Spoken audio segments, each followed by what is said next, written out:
Hello students, good morning बेटा। Previous lecture में हमने इनडायरेक्ट मेथड की हेल्प से एक किसी पोल की हाइट जिसका बेस असेसिबल और एक वो जिसका बेस इनअसेसिबल ये डिस्कस किए थे बेटा। उसके बाद मैंने आपको बताया था रिफ्लेक्शन मेथड। रिफ्लेक्शन मेथड में मैंने आपको तीन चीजों की फुल फॉर्म लिखवाई थी, वो आप प्रीवियस लेक्चर में देख लेना।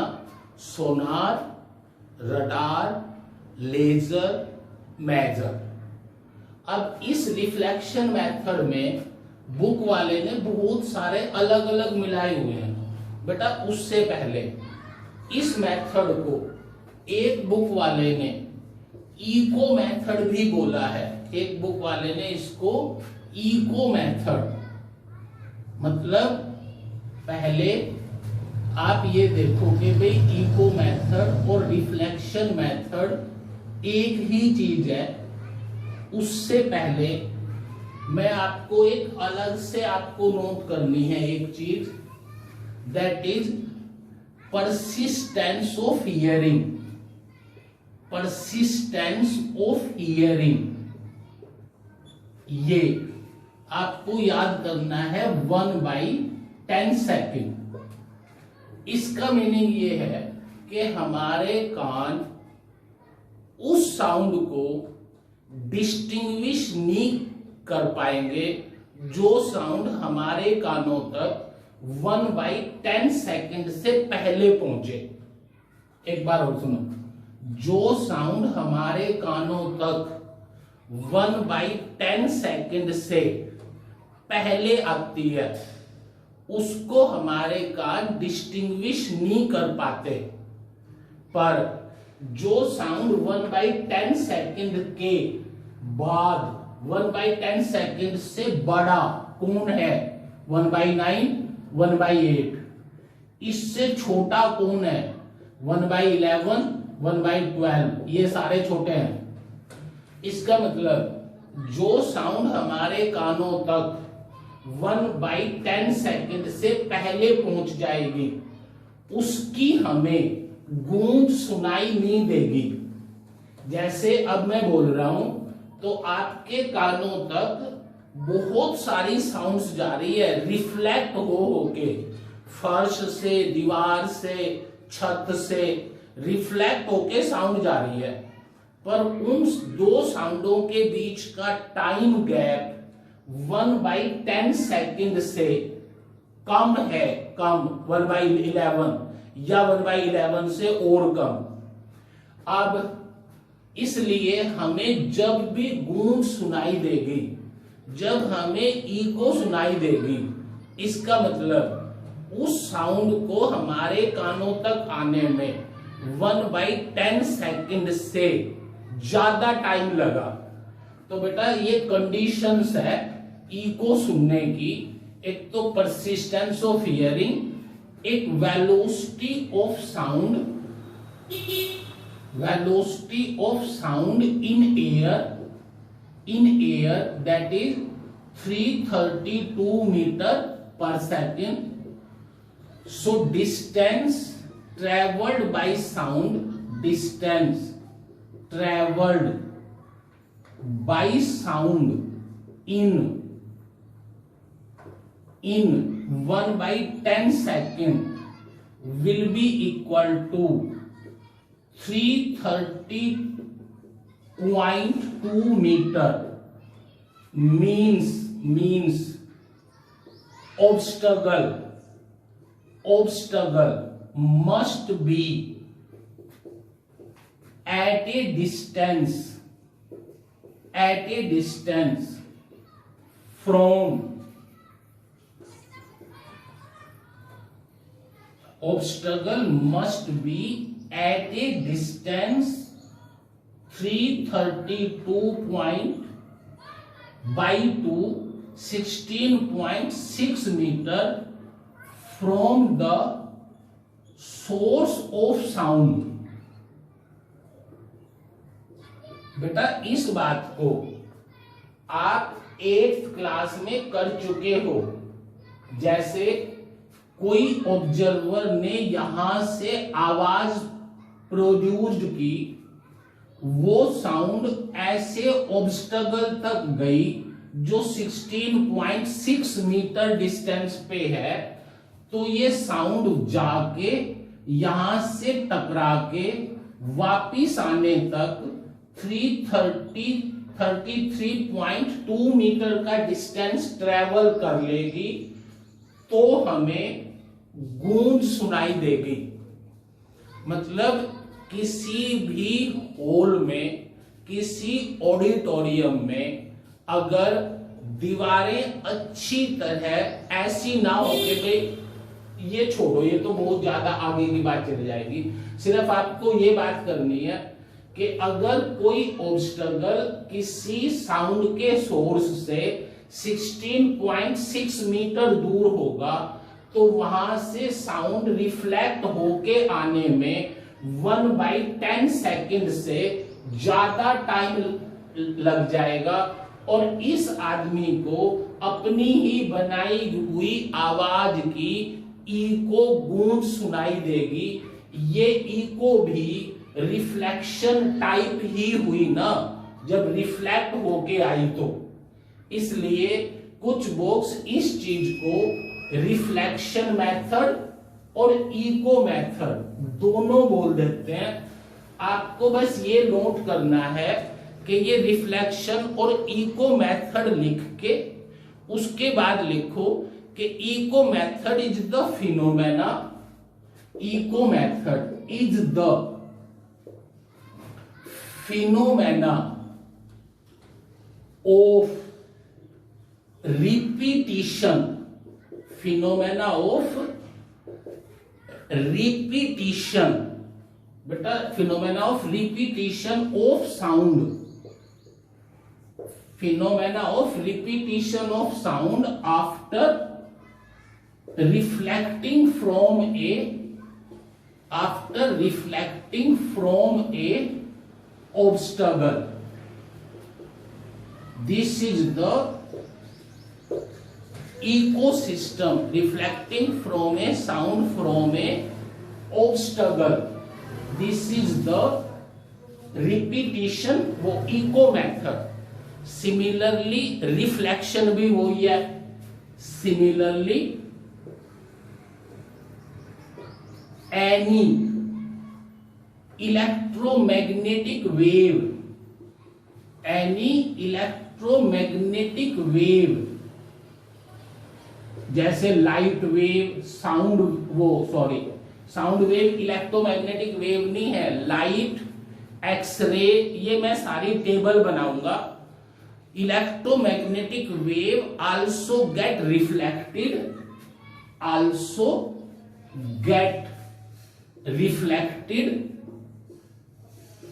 when incident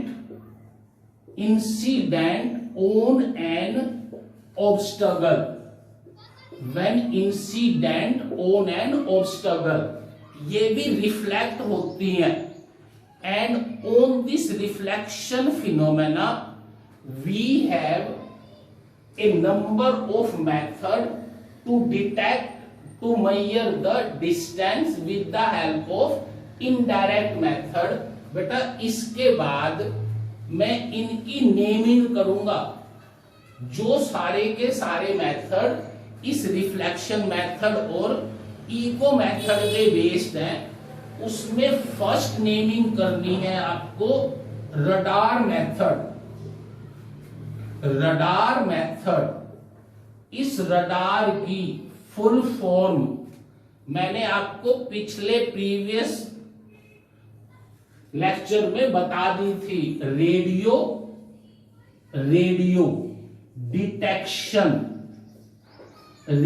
detection and ranging, this is called radar method.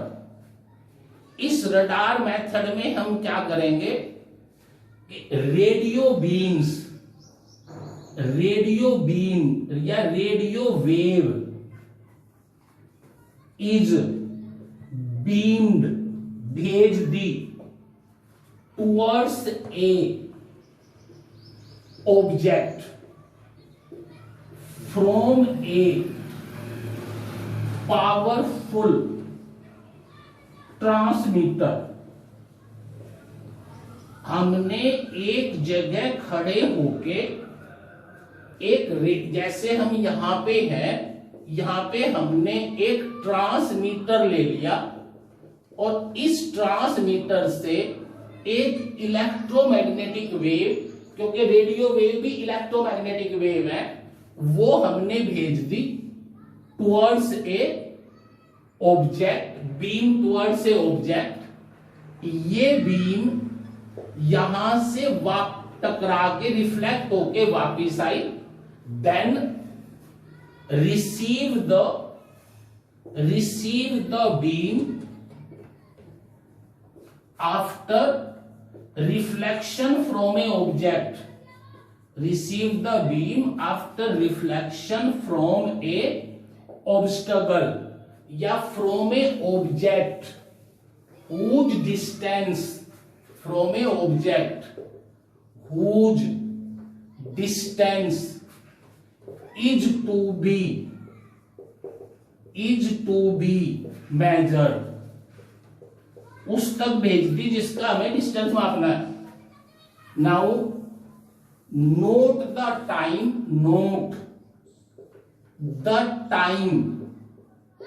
between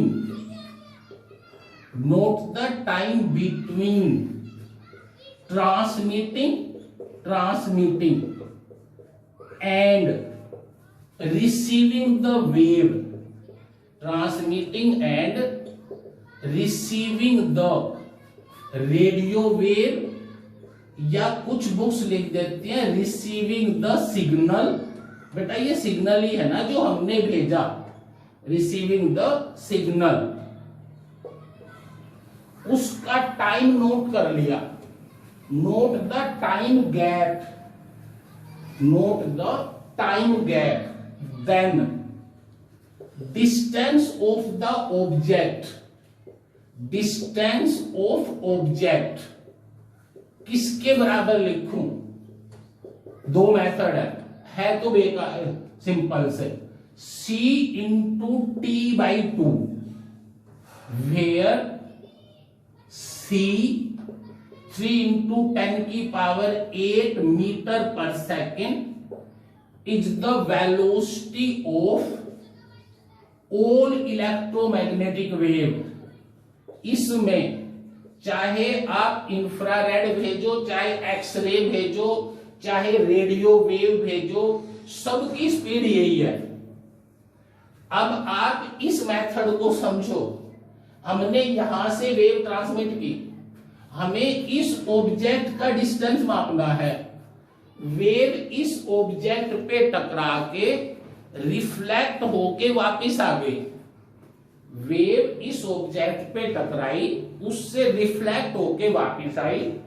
हमने भेजने का और रिसीविंग का टाइम नोट कर लिया, भेजने का और रिसीविंग का टाइम नोट कर लिया, तो उतने टाइम में वेव गई भी और वापस भी आई, इसलिए ये डिस्टेंस डबल हो गया। तो हमने c into t by to करके सोल्व कर लिया। कुछ बुक्स इसको ऐसे भी लिख देती हैं कि distance of the object is equal to c into t by two, कोई तुक नहीं बनता, where t by two is the time taken by the wave to reach from transmitter to object. अरे जब आने और जाने का टाइम t है तो एक साइड का टाइम ले ले, वो t बाई टू, उससे मल्टीप्लाई कर दे तो डिस्टेंस आ गया, या टोटल डिस्टेंस निकाल के 2 से डिवाइड कर दे तो भी वही मेथड। अब ये तो हुआ रिफ्लेक्शन रडार मेथड। दूसरा है बेटा लेजर मेथड। लेजर बी पॉइंट लेजर। लेजर की भी कल मैंने आपको डेफिनेशन करवा दी थी कि लेजर की full form light amplification, light amplification by stimulated emission of radiation, stimulated emission of radiation। इसमें भी बिल्कुल सेम मेथड है, मैं लिख नहीं रहा, बस पहले वाले में जहां पे रेडियो वेव भेजी थी वहां पे आप लेजर बीम भेज दोगे। है तो सिंपल सी बात कि भाई transmit a laser beam, transmit a laser beam towards a object, towards a object after reflection, after reflection receive the laser beam by the observer या by the transmitter। again note the time gap, note the time gap between transmitting and receiving the laser wave, transmitting and receiving the laser wave या laser beam if, चलो छोड़ो, then S equal to again C into T by 2 where C equal to 3 into 10 की power 8 metre per second is the velocity of laser beam. अरे laser भी electromagnetic wave ही होती है। तो ज्यादातर जो हम डिस्टेंस निकालते हैं, जैसे हमें मून का डिस्टेंस निकालना है तो हम मून की तरफ लेजर बीम भेज देंगे, वो उससे टकरा के वापिस आएगी। न्यूमेरिकल होंगे ऐसे अपने बुक में, और उसका टाइम नोट कर लेंगे और उस टाइम को लिख देंगे एस, उस टाइम को इस फॉर्मूले में पुट कर देंगे, that becomes the laser method. बेटा ये सारे रिफ्लेक्शन मेथड या इको मेथड, रिफ्लेक्शन मेथड या इको मेथड के सारे केस एक ही हैं। एक जगह खड़े होके साउंड भेजे, वो वेव भेजेंगे, वो वेव रिफ्लेक्ट होके आएगी, उस वेव को रिसीव करेंगे, रिफ्लेक्शन और रिसीविंग के बीच का टाइम नोट करके इन फॉर्मूले में पुट कर देंगे। सी सोनार मेथड। बस ये चक्कर है कि भाई सोनार मेथड में हम इलेक्ट्रोमैग्नेटिक वेव ना लेके साउंड वेव लेते हैं। सोनार में इलेक्ट्रोमैग्नेटिक वेव ना लेके साउंड वेव लेते हैं, और इस सोनार की full form sound navigation and ranging, ये साउंड की फुल फॉर्म है, साउंड नेविगेशन एंड रेंजिंग। बेटा इसमें भी तुम्हें एज इट इज वही लिखना है। It also works on the principle of reflection. Only difference क्या है कि भाई इलेक्ट्रोमैग्नेटिक वेव की बजाय हम इसमें स्ट्रॉन्ग अल्ट्रासोनिक वेव भेजते हैं। अल्ट्रासोनिक वेव्स रिफ्लेक्ट करते हैं इसमें। You can say that in this also in this method also we transmit a strong high intensity की ultrasonic wave towards a obstacle and receive the wave after reflection. Note the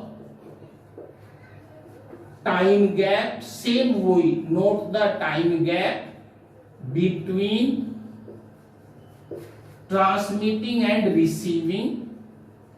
Note the time gap transmitting and receiving. Then distance of object will be equal to, बस books वाला v into t by 2 ले लेता है, क्योंकि c जो है ना, c हमारा सिंबल है किसका, वेलोसिटी ऑफ इलेक्ट्रोमैग्नेटिक वेव का। यहां पे लिख देंगे कि v is the velocity of sound, जिस भी मीडियम में हो। बेटा ये हो गया आपका सी पॉइंट। अब इस सी पॉइंट तक एक न्यूमेरिकल लिख लो, इसका एक न्यूमेरिकल कि भाई जो इन तीनों के ऊपर, अरे तीनों के ऊपर एप्लीकेबल होगा ये न्यूमेरिकल। एक क्वेश्चन नोट करो जिसमें आपको मैं स्टेटमेंट लिखवा देता हूं। Ultrasonic sand bye a Sonar, ultrasonic sound sand bye a सोनार से हमने एक अल्ट्रासोनिक वेव भेजी, returns back to it after a reflection, returns back to it after reflection in time, वो टाइम प्रोवाइड कर देगा। अगर मैं ये कह दूं in time lapse of 2.2 second, अपने आप ले लिया मैंने कि भाई 2.2 सेकेंड में वो रिफ्लेक्ट होके आ गई। If velocity of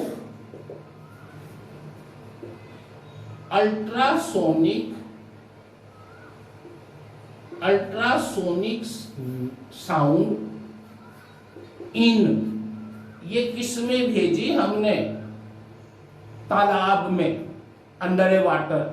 ultrasonic in water is 1450 metre per second.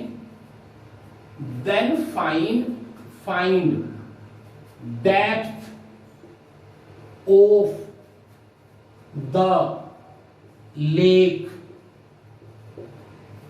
Statement देखियो एक बार। Ultrasonic sound is send by a sonar, returns back to it after reflection from a rock under water.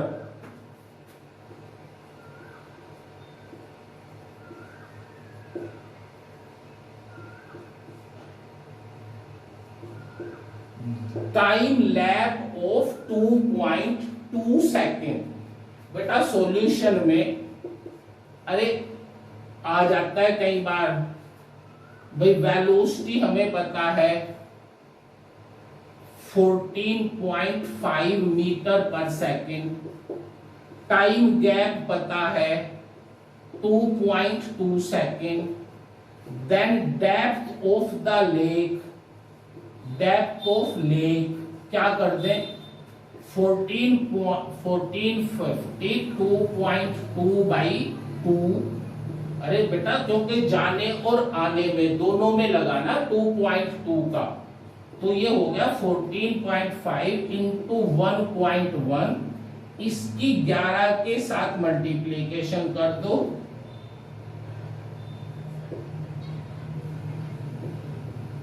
1595 metre. ये जो हमने 3 method किए हैं उनमें ये भी आ सकता था भाई, वो ये भी कह सकता था बेटा कि भाई we send a laser beam which receive by the observer after this much time, then find the distance of the object towards which laser beam is to be send, towards which laser beam is to be sent। बेटा उसके बाद reflection method में ही पहले 3 हो चुके, एक और लिख दो, डिटर्मिनेशन ऑफ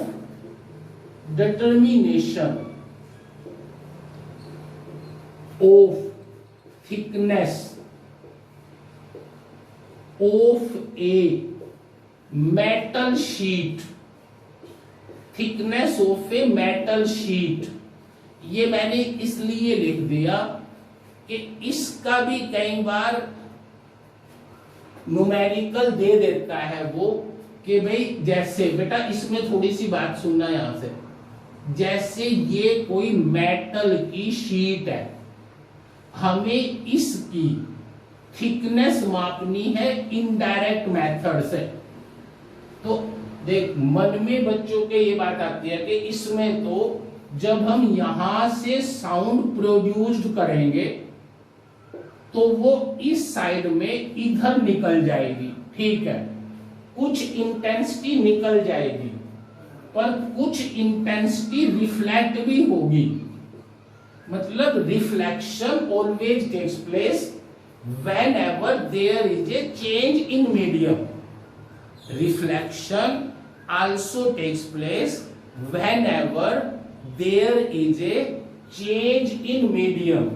तो इसकी भी सिंपल सी बात है, ये मैं तुम्हें नोट नहीं करवा रहा, बस ये है कि यहां से साउंड वेव भेजी, वो साउंड वेव यहां से रिफ्लेक्ट होके वापस आ गई, टी टाइम नोट कर लिया भेजने का और आने का, वापिस आने का, तो इसकी thickness T is the thickness, वो कितनी बन जाएगी v इंटू T/2। इसका भी यही तरीका है, determination of thickness of a metal sheet, इसलिए इन पे बेटा ज्यादा टाइम लगाने की जरूरत नहीं है। अब ई में आओ, ई पॉइंट में to determine the width of a river, ये तो अलग हो गया, रिफ्लेक्शन मेथड तो खत्म हो गए। पहला इनडायरेक्ट मेथड था एंगुलर मेथड, उसके बाद इनडायरेक्ट मेथड आए रिफ्लेक्शन मेथड। अब ये रिफ्लेक्शन मेथड का इनडायरेक्ट मेथड का थर्ड पॉइंट है to determine the thickness of a river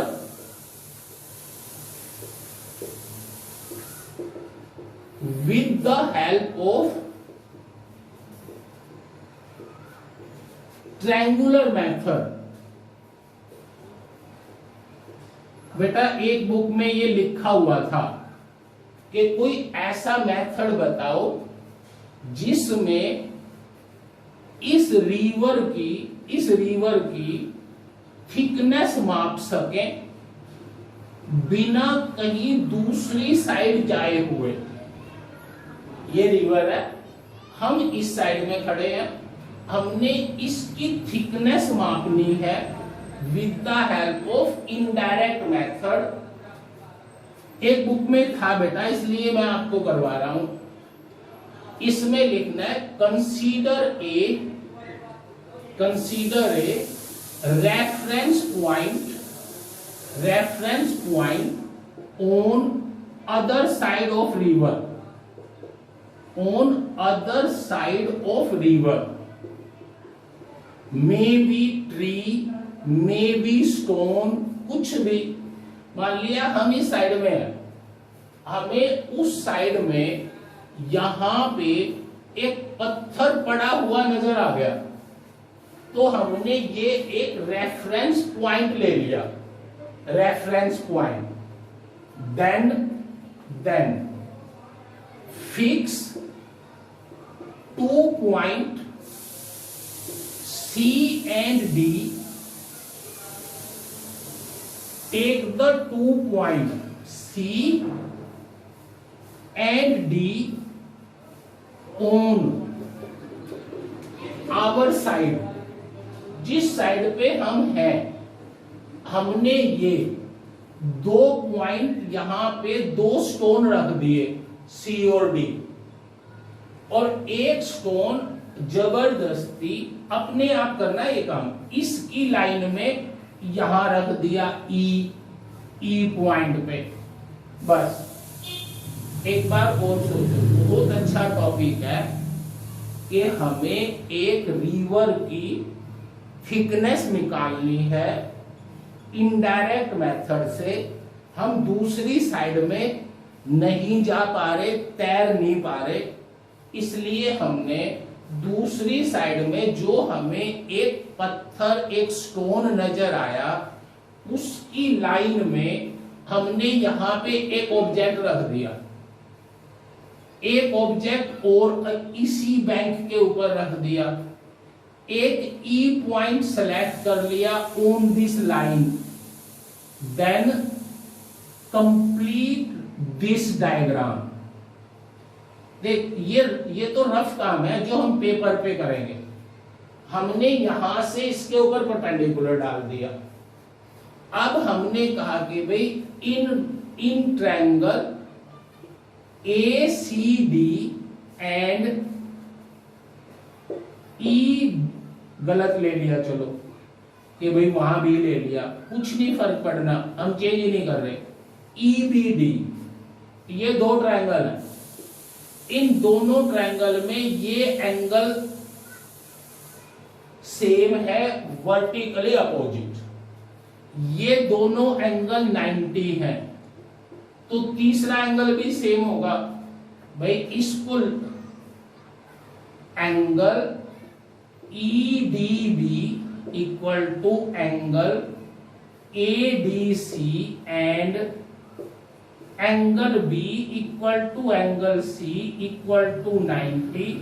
thus both triangles are, ये दोनों ट्रायंगल सिमिलर ट्रायंगल हो गए, और जब सिमिलर ट्रायंगल है तो दोनों की साइडें की रेशो सेम होगी ना, इसलिए हमने कह दिया 10 AC divide by BE equal to CD divide by BD। So AC becomes BE into CD by BD। AC equal to BE into CD by BD। अब देखो हम उस साइड में नहीं गए, हमने ये डिस्टेंस माप लिया डायरेक्ट मेथड से, ये डिस्टेंस माप लिया और ये माप लिया, और इन तीनों डिस्टेंस की वैल्यू इस फॉर्मूले में पुट करके हमें इसकी विड्थ मिल गई बेटा। दूसरी साइड मतलब पूरी की पूरी रिवर की विड्थ निकाल ली हमने AC। मेरे ख्याल से समझ आ गया होगा। एक बार और सुनो जल्दी से। To determine the thickness of a river with the help of a triangular method means indirect method. हमने एक रिवर के एक साइड में हम खड़े हैं, दूसरी साइड में हमने एक रेफरेंस पॉइंट लिया, उस रेफरेंस पॉइंट की लाइन में एक दूसरा पॉइंट कंसीडर कर लिया, इसी बैंक के ऊपर एक D और एक थोड़ा सा हटके पॉइंट E इस ई से इसके ऊपर परपेंडिकुलर नहीं डालना, बस ये 3 पॉइंट कंसीडर करके ये लंबाई, ये 3 लंबाई माप के इस फॉर्मूले में पुट करनी है, तो हमें AC मिल जाएगी। क्या मिल जाएगी हमें? AC। बेटा ये हो गया थर्ड पॉइंट इनडायरेक्ट मेथड का। उससे नेक्स्ट है एंगुलर मेथड, उससे next angular method, fourth point indirect method का, दैट इज एंगुलर मेथड। इस एंगुलर मेथड में हम किसी ऑब्जेक्ट का लीनियर डायमीटर निकाल सकते हैं जो हेवनली ऑब्जेक्ट्स हैं, हेवनली ऑब्जेक्ट्स। सोचो एक बार, ये हमारी अर्थ है, हम अपनी अर्थ पे यहां पे खड़े होके हमने कोई ऐसा ऑब्जेक्ट देख लिया जिसका कुछ साइज हो। देख, पहली बात, ये एंगुलर मेथड स्टार्स का डिस्टेंस मापने के लिए काम नहीं आएगा, सॉरी स्टार का साइज, मून का साइज मापने के काम आ सकता है। देख, ये मून है, हमने यहां पे खड़े होके इस मून के दोनों डायमीटर पे ए बी पे डायगोनली अपोजिट पॉइंट पे खड़े होके ये एंगल थीटा माप लिया। अर्थ के ऊपर एक पॉइंट पे खड़े होके हमने मून के डायमीटर पे बनाया हुआ ये एंगल नोट कर लिया। ये क्या है? ये आर्क, पर ये तो स्ट्रेट लाइन है, इसलिए ये चीजें छोड़ो। पहले एंगुलर मेथड मैं बाद में करवाऊंगा, पहले आप नोट डाल के ये चीज करो कि if angle is small, if angle is small और रेडियस इज लार्ज, दोनों में एंगल इज स्मॉल और radius is large, then arc, arc of a circle, arc of a circle can be treated as a straight line, can be treated as a straight line। बेटा ये सबसे important बात है कि अगर angle small हो और आर्क बड़ी, रेडियस बड़ा हो, तो हम इसको स्ट्रेट लाइन कंसीडर कर सकते हैं। देख, जैसे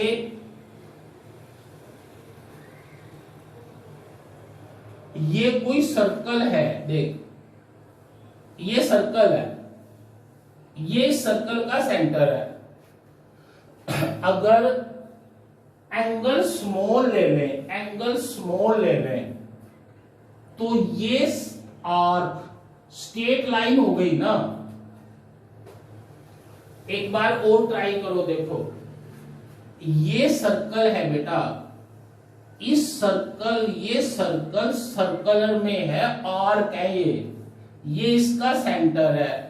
पर अगर मैं ये एंगल बहुत छोटा ले लूं तो ये आर्क ना होके स्ट्रेट लाइन हो गई ना।